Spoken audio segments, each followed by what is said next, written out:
여러분 안녕하십니까? 김항식입니다.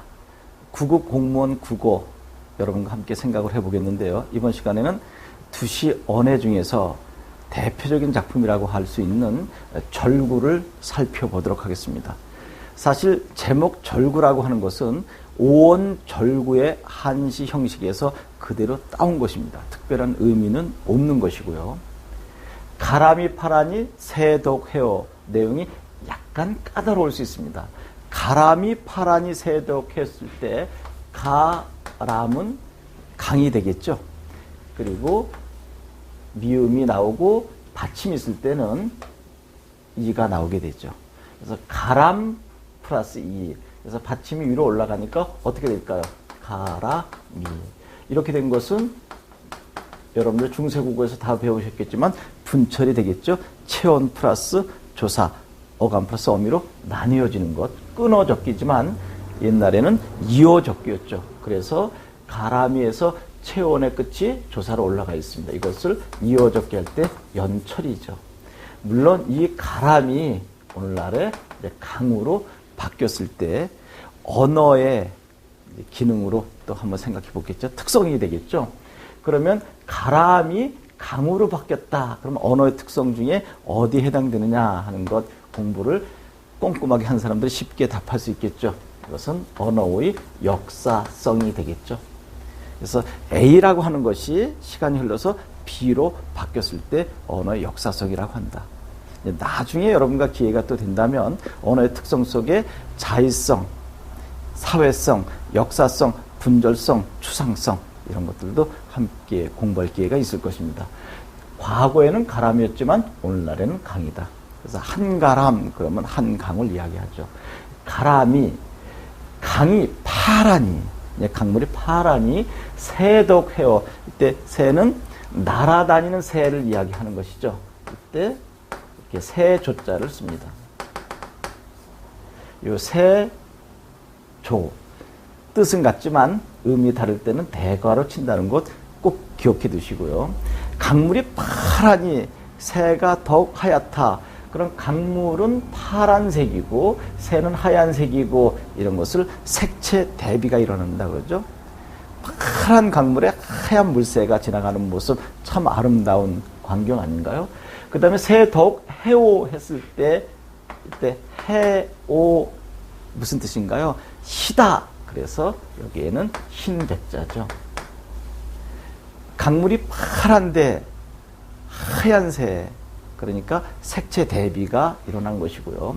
매이 퍼러하니 매는 매산자가 되겠죠. 그런데 항상 매는 히읗을 달고 다니는 히읗 종성 체온, 히읗 고경어다. 그래서 여기 이걸 받침으로 생각하니까 이가 나와서 연철되니까 이렇게 된 것이죠. 강물이 파라니 새가 더욱 하얗고 매이 퍼러하니 산이 파라니 꽃빛이 불 붙는 듯 하도다 그랬습니다. 파란 산에 빨간 꽃을 연상해 보시기 바랍니다. 그러니까 그 빨간 꽃빛이 마치 불이 붙는 것 같아. 앞에서는 청색과 흰색의 색채 대비고 여기는 파란색과 붉은색의 색채 대비가 되겠죠. 그래서 기승전결로 볼 때 기와 승은 아름다운 경치. 그래서 앞에는 무엇이 경치가 그래서 선경이라고 하는 것이죠. 올봄이 본덴 또 지나가느니 올봄이 복원돼 또 지나가느니 했을 때 이 또가 아주 중요합니다. 헛되이라고 하는 의미. 작년에도 그랬고 재작년에도 그랬고 올해도 역시 또 그냥 지나가는구나. 그래서 이때 또라고 하는 것은 헛되이 허무감을 나타내 주는 거 기억을 해 두시고요. 또 지나가는구나. 전쟁이 끝나서 내가 고향으로 가서 부모 형제를 만나야 되는데 그렇게 되지 못했구나 라고 하는 의미가 또 속에 깔려 있습니다. 어느 날이 이 돌아갈 해오, 어느 날이 이 돌아갈 해오. 그때 이 해가 앞에서는 흰백이지만 여기서는 해년자가 되겠죠. 어느 날이 내가 돌아갈 해인가 라고 하는 것입니다. 그래서 만약에 출제된다면 이 두시원에서 직역한 흔적을 볼 수 있는 것 그러면 이를 잡아주면 됩니다. 하일 시 기념고 했을 때 이 시자가 나오는데 이 시가 이 시자죠. 그래서 이것을 그대로 직역한 흔적이다 하는 것이 출제될 수도 있을 것입니다.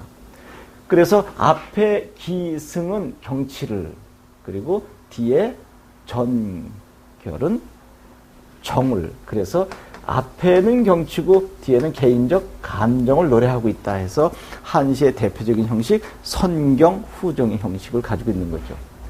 그래서 기승에서는 이렇게 아름다운 봄날 경치에 나는 고향으로 돌아가지 못하고 전쟁 때문에 이렇게 피란을 할 수밖에 없구나 하면서 고향을 생각하는 것이죠. 이 작품에서 만약에 한자 수고가 출제된다면 무엇이 나올까요? 고향을 생각하는 마음, 사향이죠.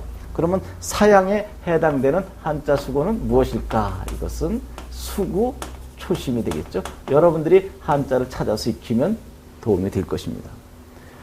이제는 수능 형식으로 출제가 많이 되고 있기 때문에 수구 초심의 주제의식을 가지고 있는 그 밖의 작품 무엇이 있을까 하는 것까지 적어도 2개 내지 3개의 고전문학과 현대문학을 엮을 수 있어야 되겠죠. 그래서 여기 사향이라고 하는 것을 썼지만 이 사향이라고 하는 것은 김상옥이라고 하는, 물론 몇 년 전에 돌아가셨지만 현대 시조 작가죠. 김상옥의 사향이라고 하는 현대 시조도 찾아보고요. 그 다음에 여러분들이 잘 알고 있는 백석 작가의 고향이라고 하는 것도 찾아보고요. 또 고향이라고 하는 작품이 월북 작가 및 납북 작가라고 할 수 있는 정지용 시인의 고향이라고 하는 것도 있습니다. 그러면 두보의 절구라고 하는 작품이 나왔을 때 김상욱의 사향이라고 하는 현대 시조, 백석 정지용의 고향이라고 하는 현대 시를 묶어서 주제의식 무엇으로 잡으면 될까? 수구 초심으로 잡으면 되겠죠. 수구 초심 한자로 써드릴까요? 여우가 죽을 때 머리를 자기 고향으로 대고 죽는다라고 했을 때 수구 초심, 이런 정도는 여러분들이 쓸 수 있으셔야 되겠죠. 이렇게 해서 여기에 나와 있는 2 문제를 풀어보도록 하겠습니다. 먼저 다음 중 기역, 리을의 의미로 가장 적절한 것은 그랬을 때 기역은 더욱 해오, 그러니까 하얗다가 나와줘야 되겠죠. 그러면 100년, 100년 그랬을 때 1번과 3번이 우선 되겠고, 이제 2번째로 꽃빛이 그랬을 때 니은을 보니까 역시 꽃 1번, 3번이 2번째까지는 똑같이 가고 있네요.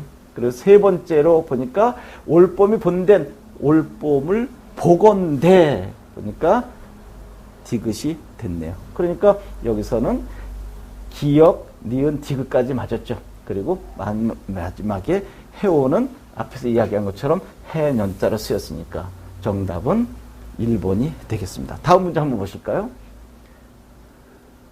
이 글에 대한 설명이 적절하지 않은 것은 역시 2004년 법원직에 같이 묶여 나왔습니다.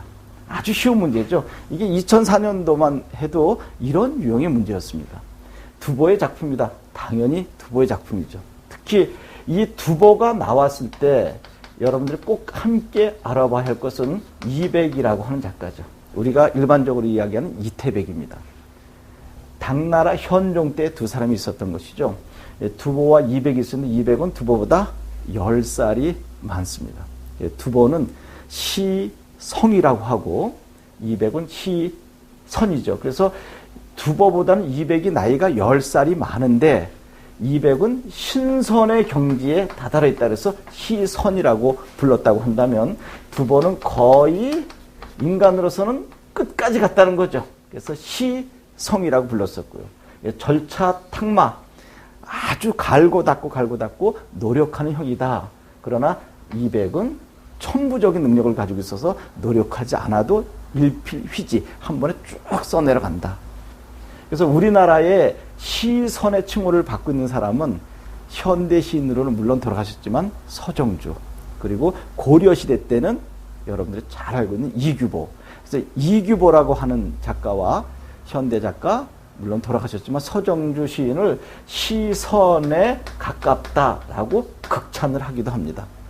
그런데 저는 아무래도 두보의 절차탕마 노력하는 형이 더 좋지 않나 생각이 듭니다. 제재는 봄 경치다. 그렇죠?